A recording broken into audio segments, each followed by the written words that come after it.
வணக்க மக்களே, welcome to the ஃபெட்டர் show. இன்னைக்கு ஷோல நம்ம பார்க்க போறது பொட்டல் அப்படின்ற தெலுங்கு மூவியோட ரிவ்யூ. இந்த படம் பாத்தீங்கன்னா அமேசான் பிரைம் ஓடிடி ஆப்ல அவைலபிளா இருக்கு. தமிழ் டப்பிங்கோட அவைலபிளா இருக்கு. இந்த படம் ஒரு ரூரல் டிராமா, அதுவும் 80s நடக்கிற மாதிரியான ஒரு கதை அப்படின்ற மாதிரி காட்டியிருப்பாங்க.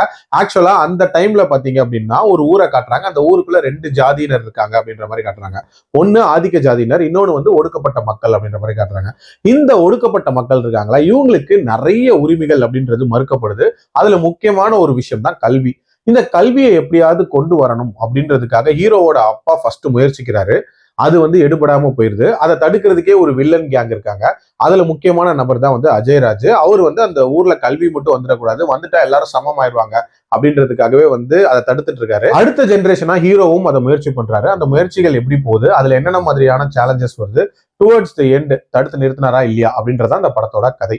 எனக்கு இந்த படத்துல பிடிச்ச விஷயம் அப்படின்றது, இந்த படத்துல பேசியிருக்கக்கூடிய ரெண்டு விஷயங்கள். ஒண்ணு, அந்த கல்வியோட முக்கியத்துவத்தை ரொம்ப நீட்டாவே சொல்லியிருப்பாங்க. இன்னொன்னு, மூட நம்பிக்கைகளை பத்திய ஒரு விழிப்புணர்வு அப்படின்றதுமே கொடுத்திருப்பாங்க. ஆக்சுவலா இதுல அஜயராஜ் பாத்தீங்கன்னா ஒரு மாதிரி சாமியாடி மாதிரியான ஒரு ரோல் பிளே பண்ணுவாரு.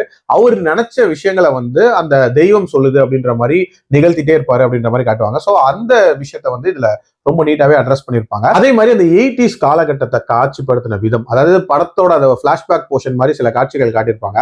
அந்த போர்ஷன்ஸ் எல்லாமே ரொம்ப ரொம்ப நீட்டா இருந்துச்சு. அதுல யூஸ் பண்ண கலர் டோன் அப்படின்றதுமே ரொம்ப ரொம்ப நேச்சுரலா இருந்துச்சு அப்படின்னே சொல்லுவேன். இன்ஃபேக்ட் இந்த படத்தோட ஸ்டார்டிங் போர்ஷன்ஸ் எல்லாம் பார்க்கும்போது ஒரு பயங்கரமான த்ரில்லரா இருக்குமோ அப்படின்ற மாதிரியான ஒரு ஃபீல் கொடுத்திருப்பாங்க.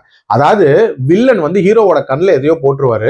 ஹீரோக்கு கொஞ்ச நேரத்துல வந்து கண் பார்வை போக போகுது. அதுக்குள்ள வந்து தன்னோட பொண்ணை காப்பாற்றணும் அப்படின்ற மாதிரியான ஒரு ப்ரெஷர் இருக்கிறதெல்லாம் காட்டுவாங்க. அடுத்து என்ன நடக்க போகுது அப்படின்ற மாதிரி நம்ம எதிர்பார்த்துட்டு இருக்கும்போது வேற ஏதோ ஒரு கதையை சொல்ல ஆரம்பிச்சிருவாங்க. பட் டுவர்ட்ஸ் தி எண்ட் தான் இதை பத்தி காட்டுவாங்க. பட் அப்ப அந்த த்ரில் எலிமெண்ட் அப்படின்றதே சுத்தமா போயிரும் அப்படின்னே சொல்லலாம். ஆல்சோ இதுல காட்டக்கூடிய அந்த ஜாதிய ஒடுக்குமுறைகளா இருக்கட்டும், அண்ட் படிப்புக்காக நடக்கக்கூடிய ஸ்ட்ரகிள்ஸா இருக்கட்டும், இது எல்லாத்தையும் ரொம்ப ஆர்டிபிஷியலா காட்டியிருப்பாங்க அப்படின்னே சொல்லலாம். இந்த மாதிரியான விஷயங்கள்ல நம்ம எவ்வளவு உண்மைக்கு நெருக்கமா காட்டுறோமோ அப்பதான் வந்து இம்பாக்ட் அப்படின்றது கிரியேட் ஆகும். இதுல அதை காட்ட தவறிட்டாங்க அப்படின்னே சொல்லுவேன். ஒரு சில காட்சிகள் எல்லாம் பாத்தீங்கன்னா தன்னோட பொண்ணுக்கு படிப்பு வேணும் அப்படின்னா அந்த மலையில இருக்கக்கூடிய பூவை பறிச்சுட்டு வா அப்படின்ற மாதிரிலாம் வாத்தியார் டாஸ்க் கொடுக்குற மாதிரி காட்டுறாங்க. அதெல்லாமே ரொம்ப ரொம்ப ஆர்டிபிஷியலா இருந்துச்சு அப்படின்னே சொல்லுவேன். அண்ட் வில்லனோட கேரக்டர் அப்படின்னு பாத்தீங்கன்னாலுமே ரொம்ப ரொம்ப ஒரு மாதிரி மோனோட்டோனஸா இருந்துச்சு அப்படின்னே சொல்லலாம். ஒரே மாதிரியான ஒரு ஷேட்ல தான் அமைச்சிருந்தாங்க. அது எல்லாமே இன்னும் கொஞ்சம் பெட்டரா பண்ணியிருந்திருக்கலாம். ஓவரால் டைம் இருந்தா டைப் பண்ணி பாக்குற மாதிரியான ஒரு படம் தான். ரொம்ப சூப்பர் அப்படின்லாம் நான் சொல்ல மாட்டேன். என்னோட ரேட்டிங் இந்த படத்துக்கு 2.5 அவுட் ஆஃப் 5. அடல் கண்டென்ட்டை பொறுத்த வரைக்கும் ஒரு சில அந்யூன்யமான காட்சிகள் அப்படின்றது பாட்டுல வருமே தவிர மற்றபடி பார்க்கலாம். மீண்டும் அடுத்த விமர்சனத்தில் சந்திக்கிறேன். நன்றி, வணக்கம்.